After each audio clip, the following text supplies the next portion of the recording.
नमस्कार, स्वागत है आपका कैपिटल टीवी में। भारत में चीनी ऐप्स पर लगे प्रतिबंधों का दर्द अभी जिनपिंग भूल भी नहीं पाए थे कि अब भारत सरकार ने उन्हें एक और जख्म देने की योजना बना डाली।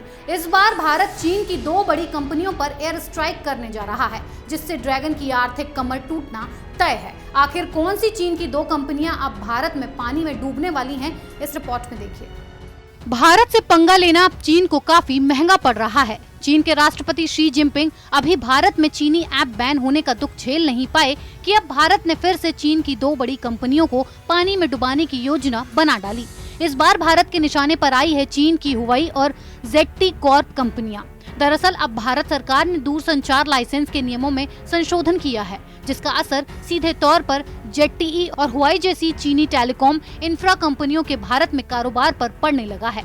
यानी कि अब 15 जून से भारत के टेलीकॉम ऑपरेटर्स भरोसेमंद सोर्स से ही टेलीकॉम उपकरणों को खरीद पाएंगे और इन भरोसेमंद सोर्स को संबंधित प्राधिकरणों द्वारा मंजूरी प्राप्त होगी। दो वरिष्ठ सरकारी अधिकारियों ने बताया, हुआई द्वारा बनाए गए दूरसंचार उपकरणों के उपयोग से भारतीय मोबाइल कंपनियों को रोका जाएगा। सरकार सुरक्षा आशंका और भारतीय निर्माताओं की अधिक दूरसंचार उपकरण बनाने की इच्छा को ध्यान में रखते हुए चीनी कंपनी को बैन करने के मूड में है।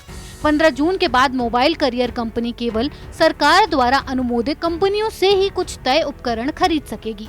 यदि ऐसा होता है तो चीन को आर्थिक मोर्चे पर भारी नुकसान उठाना पड़ेगा और इसके साथ ही अगर कोई कंपनी भारतीय कंपनी को टेलीकॉम उपकरण बेचना चाहती है तो NCSC से उसे मंजूरी लेनी पड़ेगी। भारत सरकार के इस फैसले का असर कुछ दूसरी कंपनियों के अलावा सीधे तौर पर चीनी कंपनियों पर होगा, जिसमें ZTE कॉर्पोरेशन और हुआई जैसी कंपनियां शामिल हैं और इन कंपनियों का भारत में कारोबार काफी बड़ा है। लेकिन अब इन कंपनियों को NC और SC से मंजूरी लेनी पड़ेगी। जब भी इन्हें कोई उपकरण भारतीय कंपनियों को बेचना होगा, ऐसा करके सरकार ये सुनिश्चित करना चाहती है कि ये खरीद और बिक्री किसी भरोसेमंद सोर्स के जरिए हो।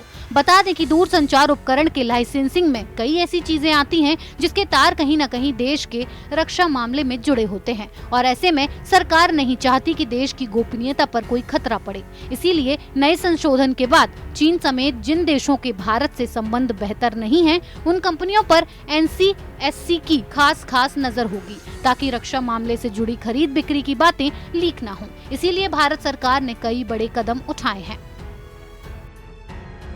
भारत सरकार चीन की कंपनी हुआई और ZTE पर स्ट्राइक करने का मन बना चुका है। सुरक्षा कारणों की वजह से इन चीनी कंपनियों पर कार्रवाई होगी और जून तक इसका ऐलान भी किया जा सकता है। भारत सरकार का ये फैसला कारोबार के क्षेत्र में चीनी बाजार धराशायी करने की अहम भूमिका निभाएगा। इस खबर में फिलहाल इतना ही। बने रहिए कैपिटल टीवी के साथ। अगर आपको हमारा वीडियो पसंद आया हो तो इसे लाइक करें, हमारे चैनल को सब्सक्राइब करें और हाँ, बेल आइकन दबाना ना भूलें ताकि आप तक हमारे वीडियो की नोटिफिकेशन पहुंचती रहे।